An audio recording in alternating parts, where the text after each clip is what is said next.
Dr. Roussin, my question is, I know one of the big measures through this pandemic, especially through the second wave, which we've been watching numbers, is the number of close contacts per case.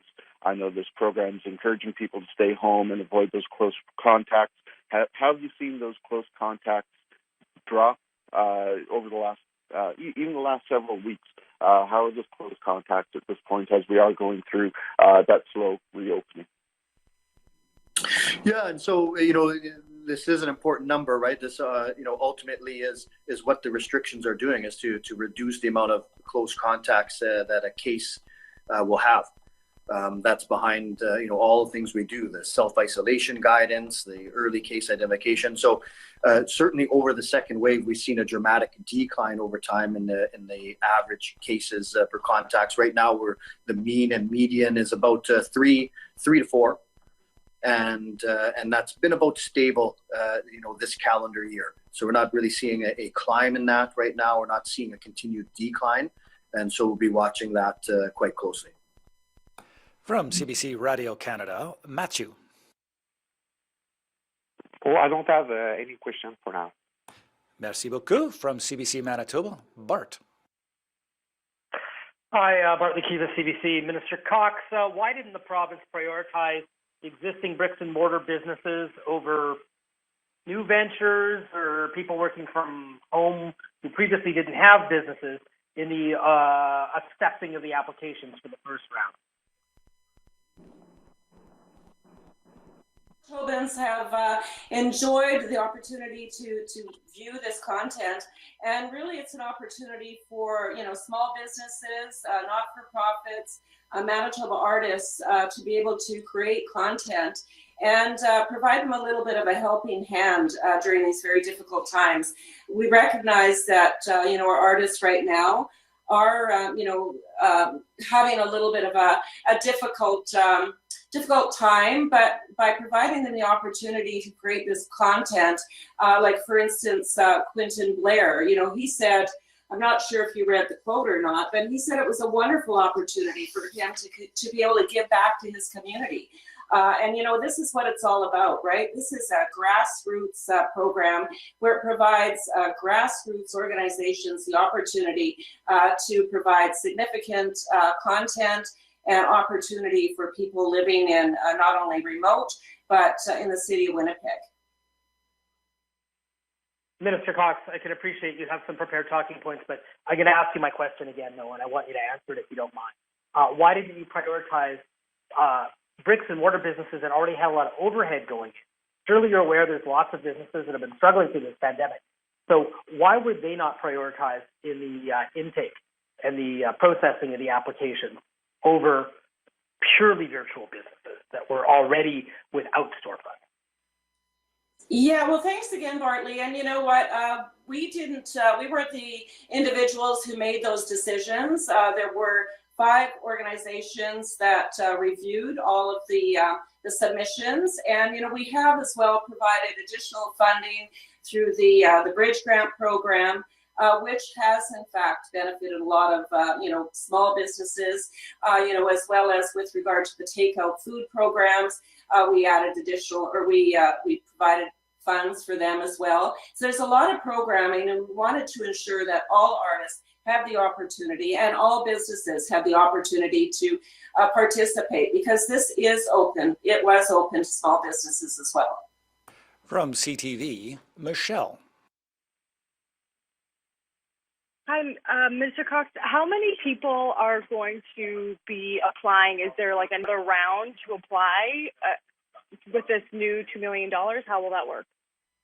Well, actually, we extended the process, and because we received so many applications during the first launch, we were able to examine those submissions, and we now have over 300 organizations, small businesses, non-for-profits, artists participating in the Safe at Home program. Okay, and then the $440,000 that went into the ad campaign, is that from the additional $2 million, or is that on top of the $2 million? I'm just curious, like how much each application is getting, like when you break it down. Like if I were to apply, how much money would I get if I received the grant? Yeah, well, you know what? Basically, anyone who applied, received the amount of funding that they had requested, except if, in fact, that they were one of the last applicants, we may not have been able to fund them entirely based on the fact that we had such a resounding interest in participating in this program. From City TV, Jonas. Thanks, folks. I'm good this morning. Appreciate you. From CHVN, Taylor. Hi, good morning. Dr. Roussin, this may be more of a question for you, but it seems like these ads are targeted more towards young adults. Can you just explain why? Yeah, I think that it's not necessarily specifically targeted there. Certainly, we know that the mental health, physical health of all Manitobans is important, and certainly our youngsters. This has been difficult on them as well. So I think it's really designed to be a broad approach to try to hit Manitobans from around the province. So it's been difficult on us all. And I think these programs have really been set up to try to be there, provide something to all Manitobans. Thanks. And Minister Cox, how long will this program go for? Is it the kind of programming that is going to end when the pandemic's over, or is it going to continue afterwards? Well, the program ends at March 31st. However, those organizations or, artists, they can continue to stream the content that they created well beyond that and well past it. And we do hope that they do that because it's going to provide, Manitobans the opportunity to maybe learn a second language or create a very special ethnic dish that they never had an opportunity to do before. So, that will be left up to them. They will have that opportunity to continue that streaming. From the Winnipeg Free Press, Danielle. Hi, good morning. Doctors, and I think my first question is for you. Why do we need to reinforce this stay-at-home message when the province is moving forward with reopening? And can you see how that might cause confusion for folks? So, what is the message here? Yeah, I think it's a good question because we do, we've Manitobans have put us in that position to start this cautious reopening very gradually. And so the message is, not only to stay at home, but I think that the message is that the more we stay at home, the safer we're going to be. And when we leave home, we have to be able to focus on those fundamentals.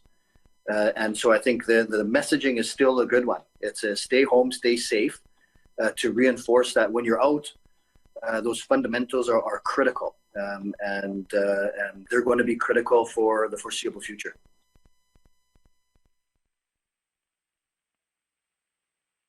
Thanks. And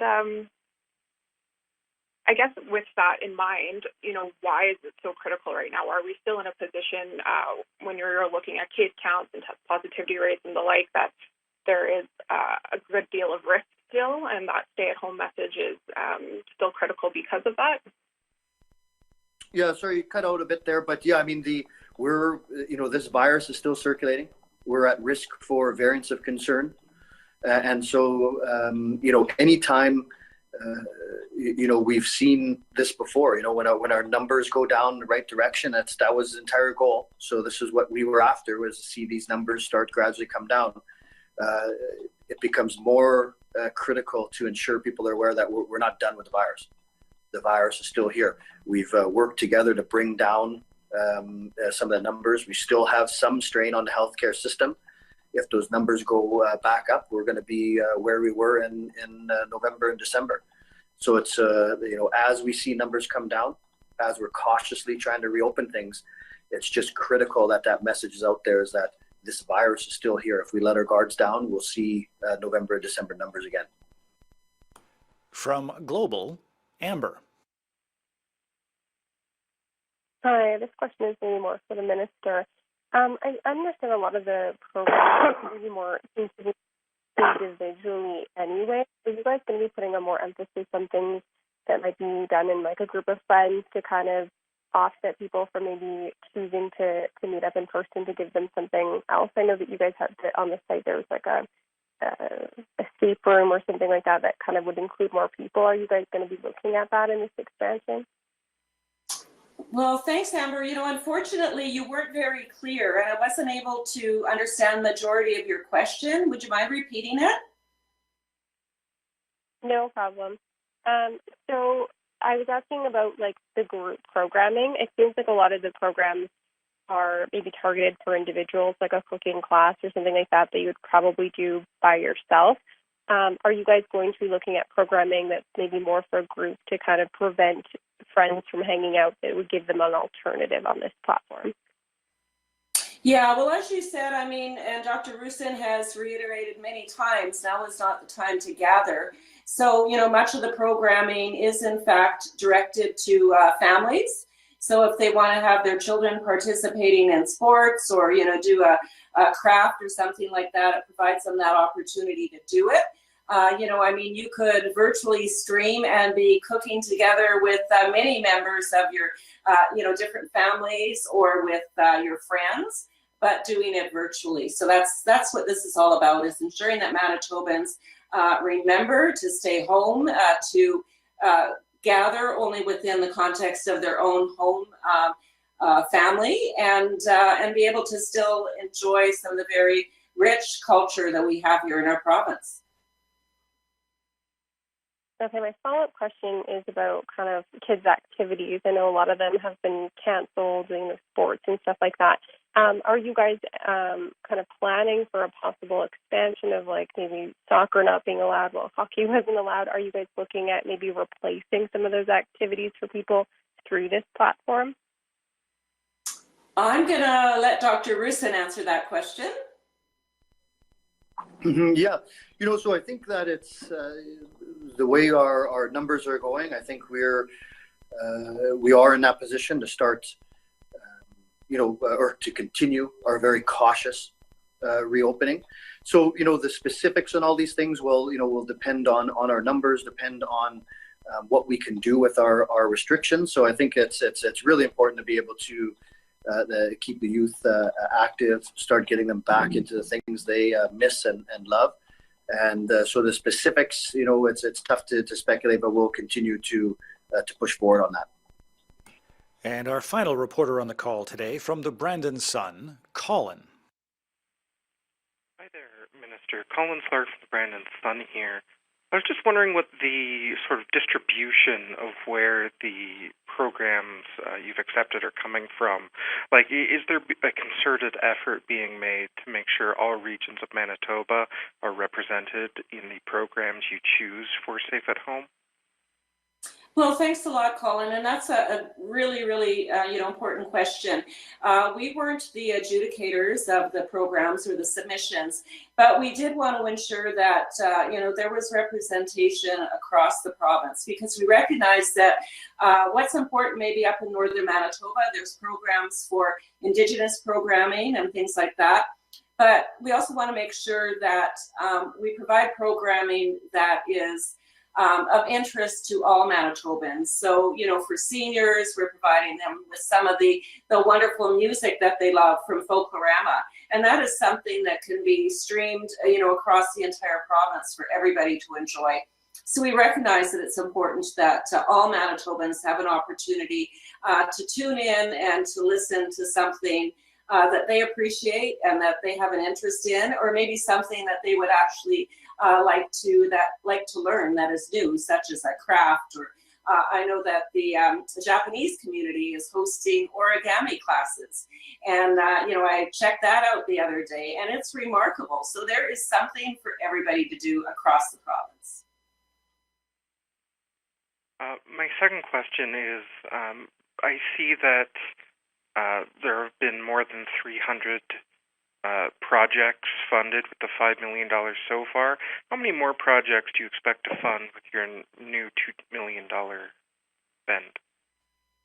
Well, all of the funds have been utilized now. Through the first intake, I believe we had 160 projects were funded, and the second intake was about 146, somewhere in that range. So all of the funds are totally utilized at this point in time. Excellent. And that concludes this morning's briefing. Thank you, Minister. Thank you, Doctor. Everyone, have a great day. Thank you. Take care, everybody. Stay safe. Thanks, everyone.